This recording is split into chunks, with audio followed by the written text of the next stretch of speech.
नमस्कार, सुनीता किचनमध्ये तुमचं सगळ्यांचं मनापासून स्वागत करत आहे। तर आज आपण बनवणार आहोत पिठलं आणि भाकरी। तर पिठलं भाकरी आपल्याला करायचे आहेत। आपण कसला पिठला करणार आहोत ते बघूया आपण। तर आज आपल्याला पिठलं करायचं आहे। हे पिठलं आपलं आहे ज्वारीच्या पिठाचं। आपल्याला नाही बेसनचं करायचं नाही, मुगाच्या डाळीचं कुठल्या डाळीचं करायचं नाही। आपल्याला ज्वारीच्या पिठाचं पिठलं आणि ज्वारीच्या पिठाचीच भाकरी करून दाखवणार आहे मी। हे पिठलं आमची आई आम्हाला लहानपणी ज्या टायमात जेव्हा आम्हाला भाजी नसायची त्या टायमात माझी आई ही पिठलं आम्हाला करून द्यायची भाकरी संगाती, म्हणजे माझ्या लहानपणाच्या टायमात। तर ती रेसिपी माझ्या आईची आहे, ती आज तुमच्या संगाती मी शेअर करत आहे। तर त्याचं साहित्य बघू आपण। हे इथं मी 3 चमचे पीठ घेतले ज्वारीचं। हे 3 कांदे घेतलेत, पिठल्याला कांदा जरा जास्त लागतं। मिरच्या घेतल्यात 5-6, अद्रक घेतलाय, कढीपत्ता आणि अर्धा चमचा जिरे घेतलेत। आता हे आहे ना, त्याचं आपल्याला वाटण करून घ्यायचं आहे। आणि या फोडणीसाठी मी 1 टमाटा घेतलाय, पण आपल्याला अर्धाच वापरायचा आहे, आणि कोथिंबीर। तर याचं आता आपल्याला वाटण करून घ्यायचं आहे। आणि हा कढीपत्ता आहे ना, तो पण त्याच्यामध्येच या वाटणामध्येच बारीक करून वाटायचा आहे। अशाने कशी त्या पिठल्याला चव एकदम मस्त येते। तर त्यातच आपल्याला हे वाटण करून घ्यायचं। आणि लसूण, तर या बघा 4 पाकळ्या मी लसणाचे घेतल्यात। आणि हे अर्धा चमचा जिरा आहे, ते पण ह्याच्यामध्येच आपल्याला वाटून घ्यायचं आहे। आणि ह्याचं आता वाटण करून घेते मी।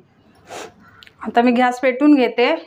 आणि हे पीठ घेतलेलं आहे ना, हे आपल्याला भाजून घ्यायचं आहे चांगलं। तर गॅस पेटवते, कढई ठेवते।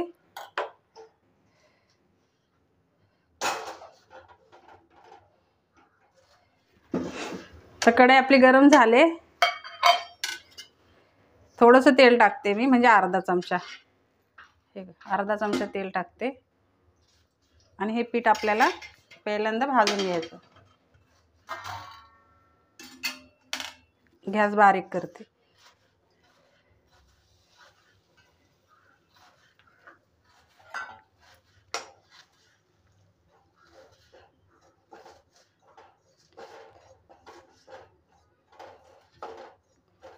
ह्याचा वास मोडेपर्यंत आपल्याला हे भाजायचं आहे।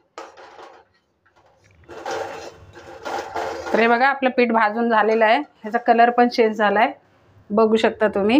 इथपर्यंत आपल्याला भाजायचं आहे बघा। हे कच्चं पीठ आहे आणि हे भाजलेलं आहे। तर हे मी आता काढून घेते।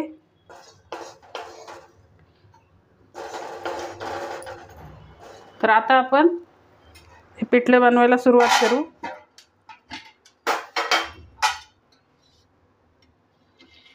कढई गरमच आहे, त्याच्यामध्ये त्याच कढईमध्ये मी करते। तर तेल टाकले मी 2 चमचे।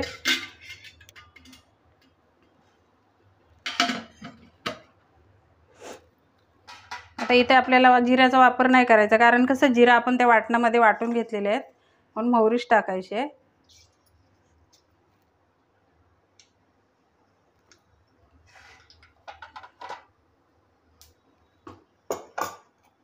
हे वाटण असं मी जाडसर वाटून घेतले, हे बघा।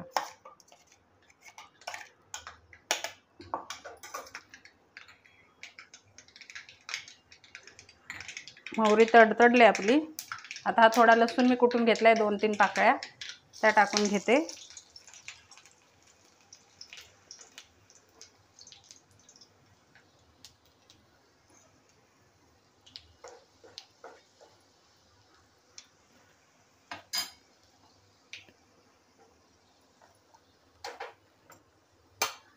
थोडा आपल्याला हिंग टाकायचं आहे, 5 चमचा हिंग टाकलाय। आणि कांदा टाकते। इथे आपल्याला कांद्याचा वापर थोडा जास्त करायचा आहे।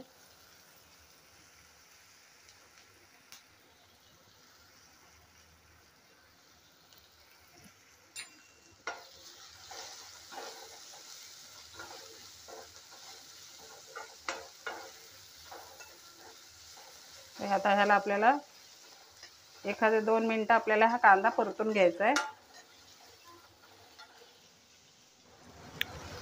आता कांदा आपला हा बघा परतून झालेला आहे। याच्यातच आपल्याला थोडं मीठ टाकून घ्यायचं आहे, आपल्या चवीनुसार।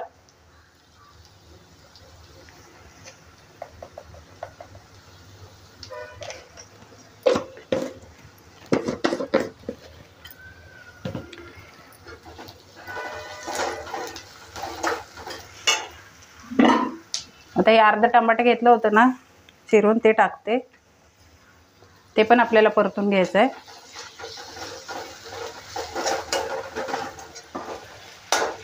गॅस थोडा वाढवते मी.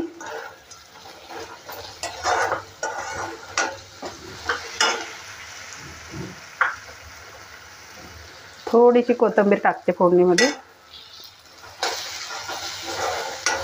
फोडणीमध्ये कोथिंबीर टाकली ना ह्याचा वास मस्त येतो, म्हणजे एकदम सुगंधी येतो वास फोडणीमध्ये कोथिंबीर टाकली तर. आता हे आपण वाटण करून घेतले ना, ते पण आपल्याला ह्याच्यामध्ये टाकून घ्यायचं आहे. आता इथे मी 6 मिरच्या घेतलेल्या आहेत. ह्याच्यामध्ये तुम्ही कमी जास्त करू शकता, किती तुम्हाला तिखट पाहिजे, किती कमी तिखट पाहिजे ते.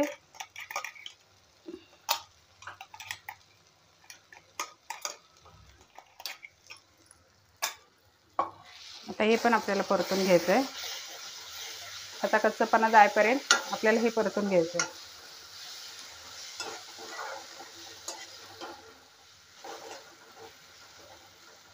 आता इथे मी हळद टाकून घेते.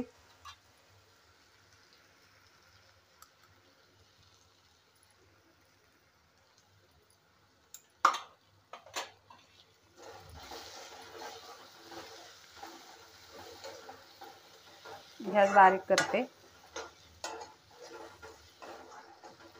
कढीपत्ता वाटणात घेतला ना म्हणजे काय होतं, तो कढीपत्ता आपल्या पोटात जातो. आणि असा जर आपण फोडणीमध्ये टाकला तर ते कढीपत्त्याचं पान आपण बाजूला काढून टाकतो. त्याच्यामुळे मी वाटणात घेते कढीपत्ता. आणि घेतला आहे आता. आणि आता हे पीठ आपण भाजलं होतं ना, त्याची अशी मी पेस्ट करून घेतले. आता ही आपल्याला ह्याच्यामध्ये टाकायचं आहे मिश्रणामध्ये.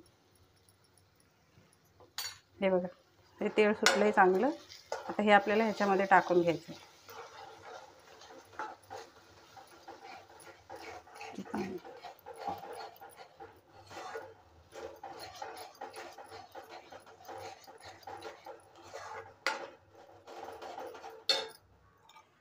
हे वाटण करून घेतलं होतं ना, त्याच्यातच हे पाणी मी ह्याच्यामध्ये टाकून घेते.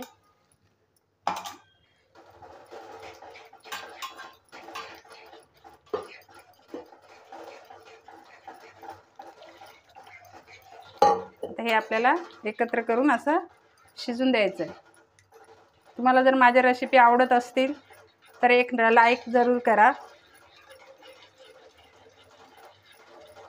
हे बारीक गॅसवर आपल्याला हा पिठलं आपलं शिजवून घ्यायचं.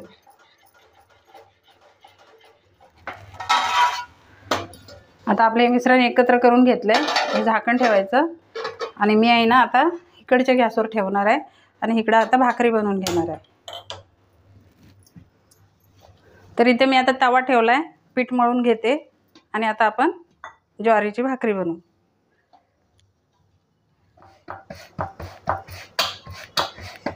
भाकरी आपले थापून झाले, तवा पण गरम झालाय.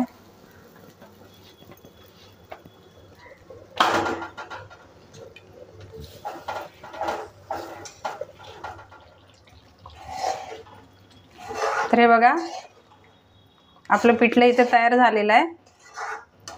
मी आता गॅस बंद करते. कोथिंबीर टाकते थोडी.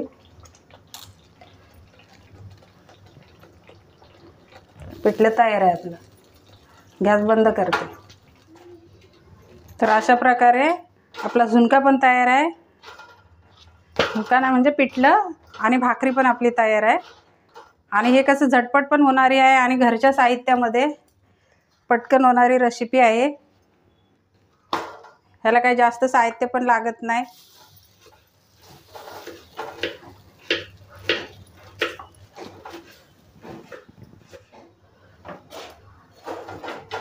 तर बघा आपली भाकरी तयार झाले.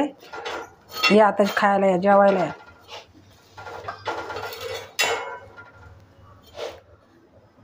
तर अशा प्रकारे आपला ज्वारीचा झुणका आणि ज्वारीची भाकरी तयार झाले. या तुम्ही पण गरमागरम खायला. आणि रेसिपी कशी वाटली कमेंट करून मला नक्की सांगा. व्हिडिओ आवडला असेल तर व्हिडिओला लाईक शेअर सबस्क्राईब करायला विसरू नका. आणि हो, वेळात वेळ काढून माझा जर व्हिडिओ बघत असाल तुम्ही तर धन्यवाद.